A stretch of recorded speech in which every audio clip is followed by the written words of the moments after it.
नमस्कार। Purvanchal today live में आपका स्वागत है। उत्तर प्रदेश की सोच को सलाम। क्योंकि यूपी ने नेता नहीं महंत चुना। अब योगी मंदिर में पूजा करें या फिर मस्जिद को बुलडोज करें, यूपी वालों को कोई अफसोस नहीं, क्योंकि यूपी वाले चुने ही थे महंत। लेकिन देश की सोच पर मैं सन्न हूं। क्योंकि देश ने प्रधानमंत्री चुना। नेताओं से नाराज होकर चाय वाले को प्रधानमंत्री चुना, लेकिन निकला क्या? एक खाटी पुजारी, 24 घंटे का पुजारी। अब बात रोजी रोजगार की करो, बढ़ी महंगाई की करो, या फिर दिल्ली की प्रदूषित हवा में हांफते हुए शुद्ध हवा की पूछो, या फिर स्वच्छ इंदौर में मलयुक्त पानी पीकर मरो। जवाब सिर्फ एक ही मिलेगा, भगवत भजन करो, कीर्तन करो। रामचरित मानस में लिखा है, कलिजुग केवल हरिगुण गाहा, गावत नर पावही भवथाहा। अर्थात कलयुग में केवल भगवत नाम और लीला का कीर्तन ही परम साधन है।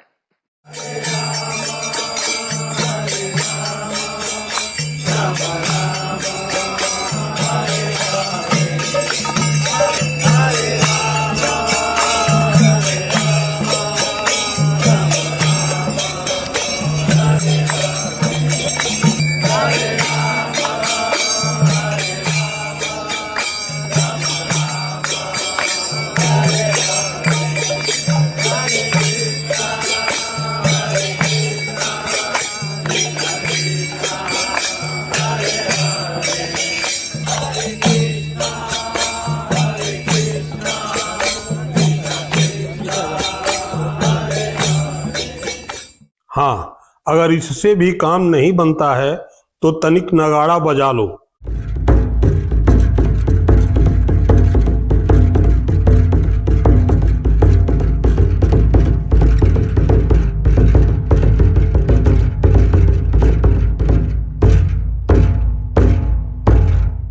नगाड़े में मन नहीं लगता है तो डमरू बजा लो।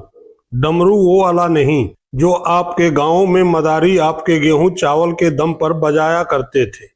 डमरू ये वाला जो आपके टैक्स के पैसे के बल पर बज रहा है। आप सोच रहे होंगे कि ये मोदी जी क्या कर रहे हैं, इन्हें तो प्रधानमंत्री बनाया था, ये डमरू क्यों बजाए जा रहे हैं। तो पहले ये जान लीजिए कि यहाँ पर वो वाली कहावत तो बिल्कुल नहीं लागू होती है कि रोम जल रहा था और नीरव बंसी बजा रहा था। यहाँ मोदी जी साधना कर रहे हैं। मोदी जी का साधना से क्या संबंध है ये मत पूछिए।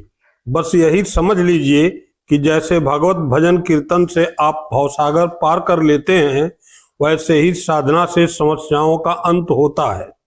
इसमें दिल्ली के जानलेवा प्रदूषण और इंदौर के गंदे पानी का उपचार दिखे या न दिखे, लेकिन मोदी जी की डुगडुगी तो जरूर दिखती है। देखिए, हमारे यहां संगीत भी एक साधना है। भजन हो, गजलें हो, क्लासिकल हो या कंटेम्पररी, हर सुर में एक कहानी है, हर ताल में एक आत्मा है। साथियों, हमारे यहां नाद ब्रह्म यानी साउंड ऑफ डिवाइन की कल्पना है। हमारे ईश्वर भी खुद को संगीत और नृत्य से अभिव्यक्त करते हैं।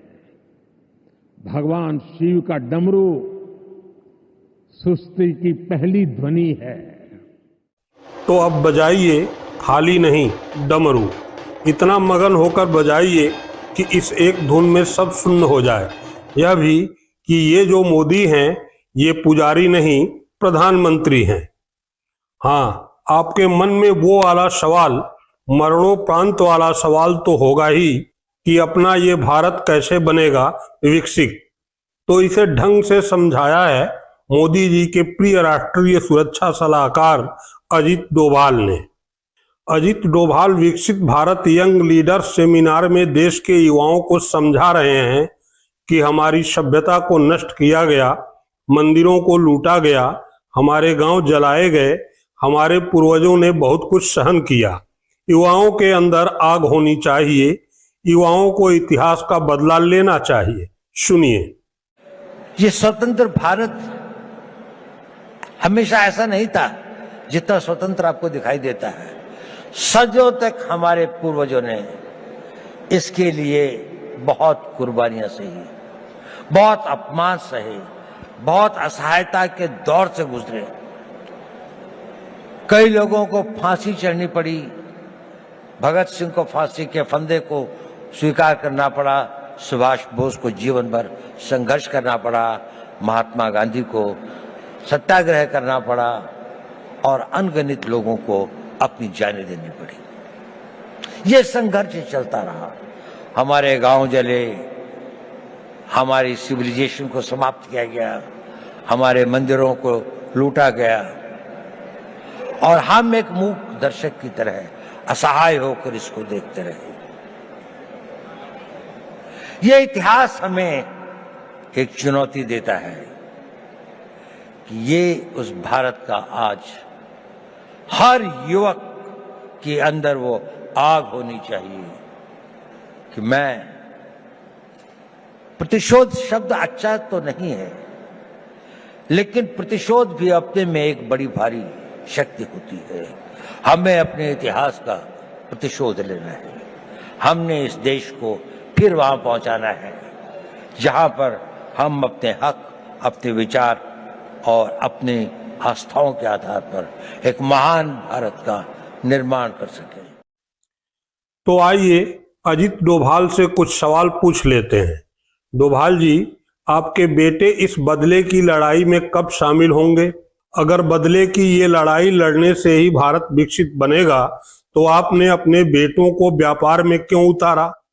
डोभाल जी, आपका एक बेटा तो अब भारत का नागरिक भी नहीं है। आपके बेटे विदेश में शेखों के साथ बिजनेस करें और हमारे बेटे मंदिरों के लिए आग जलाएं, ये किस ग्रंथ में लिखा है? आग जलानी ही है तो पहले अपने खुद के बेटों को देश बुलाइए, विदेश से बुलाइए, अपने बेटों का बिजनेस बंद कराइए, फिर आग और इतिहास की सोचते हैं। अब ये तो नहीं चलेगा ना कि आपके बेटे शेखों के संग विदेश में बिजनेस करें और हमारे बेटे आग लगाते फिरें। और आग लगानी कहाँ है? दुनिया में ऐसा कौन शासक था जिसने सीमा विस्तार के लिए युद्ध नहीं किया? मुगलों के आने से पहले भारत में हिंदू राजा थे, आपस में लड़ते थे। मुगल शासकों के दरबार में 50% से अधिक मंत्री और दरबारी हिंदू थे। रिचर्ड ईटन और रोमिला थापर को पढ़ा है आपने? दोनों लिखते हैं कि मात्र धर्म के कारण मध्यकाल में मंदिर और पूजा स्थल नहीं तोड़े गए, बल्कि यह इसलिए भी तोड़े गए कि यह सत्ता, राजकोष और सियासी वैधता के केंद्र थे। मंदिरों को नुकसान पहुंचाना सियासी विजय का प्रतीक माना जाता था, इसलिए मंदिर तोड़े जाते थे। यह परंपरा केवल मुस्लिम शासकों तक सीमित नहीं थी। 11वीं सदी में कश्मीर का हिंदू राजा हर्ष कल्हड़ की राज तरंगड़ी के अनुसार धन के लिए मंदिरों की मूर्तियां तुड़वाता था। 7वीं सदी में बंगाल का राजा शशांक बौद्ध स्रोतों के अनुसार बोध गया के बोध वृक्ष को कटवाता था। चोल शासक राजेंद्र चोल प्रथम ने उत्तरी भारत के अभियानों में विजित राज्यों के मंदिर से मूर्तियां और धन ले जाकर उन्हें विजय चिन्ह के रूप में स्थापित करता था। आप बताओ, आप इन सब में से किसकी बात कर रहे हो? अगर आप भी नरेंद्र मोदी की तरह इंटायर पॉलिटिक्स पढ़कर आए हो तो फिर माफ करना, ये इतिहास की बात है। मंदिर ध्वंस न तो आम था, न ही केवल धार्मिक देश का परिणाम। यह सत्ता संघर्ष की एक राजनीतिक रणनीति थी। अगर उद्देश्य किसी धर्म का केवल विनाश होता तो आज भारत में लाखों प्राचीन मंदिर जीवित नहीं होते। हमारे बेटे जानते हैं कि मंदिर ध्वंस अपवाद था और राजनीति उसका मुख्य कारण। कृपा करके हमारे बच्चों को आग में मत झोंकिए। हमारे बच्चे पढ़ लिखकर देश के लिए कुछ करना चाहते हैं, भारत में रहकर। डोभाल जी, सच ये है कि आप इतिहासकार नहीं देश के राष्ट्रीय सुरक्षा सलाहकार हैं। आपको इतिहास नहीं, देश की सुरक्षा पर बात करनी चाहिए। आपको बताना चाहिए कि देश में आरडीएक्स कैसे पहुंच रहा है। आपके राष्ट्रीय सुरक्षा सलाहकार रहते हुए पुलवामा, उरी, पहलगाम, रियासी, राजौरी और दिल्ली जैसे दर्जनों आतंकी हमले कैसे हुए? इन हमलों में मारे गए हजारों लोगों को आपने क्यों नहीं बचाया? अरे हाँ, याद आया, आप तो कंधार कांड के समय भी इंटेलिजेंस ब्यूरो यानी आईबी में महत्वपूर्ण पद पर थे। तो बताइए, आईसी 814 हाईजैक क्या था? 24 दिसंबर 1999 को इंडियन एयरलाइंस फ्लाइट आईसी 814 का हिंदुस्तान में उड़ान भरने के बाद कैसे अपहरण कर लिया गया और कैसे विभिन्न स्थानों से होते हुए कंधार पहुंचाया गया, और किस तरह बंधकों को छुड़ाने के लिए 3 आतंकियों मसूद अजहर, अहमद उमर शहीद शेख और मुश्ताक जरगर को छोड़ दिया गया। अजीत डोभाल जी, उस समय आप इंटेलिजेंस ब्यूरो आईबी के वरिष्ठ अधिकारी थे। आपको वार्तालाप टीम का हिस्सा बनाया गया। आपने तालिबान और हाईजैकर से बातचीत की और हुआ क्या? अंत में आतंकी छोड़ दिए गए। उन्हीं आतंकियों में एक था मसूद अजहर, जो जैश ए मोहम्मद का संस्थापक बना और भारत में कई बड़े हमलों को अंजाम दिया। आप इस पर बात नहीं करेंगे जो आपका काम है, जिसके लिए टैक्स पेयर के पैसे से सैलरी के रूप में आपको मोटी रकम मिलती है, ढेरों सुख सुविधाएं मिलती हैं।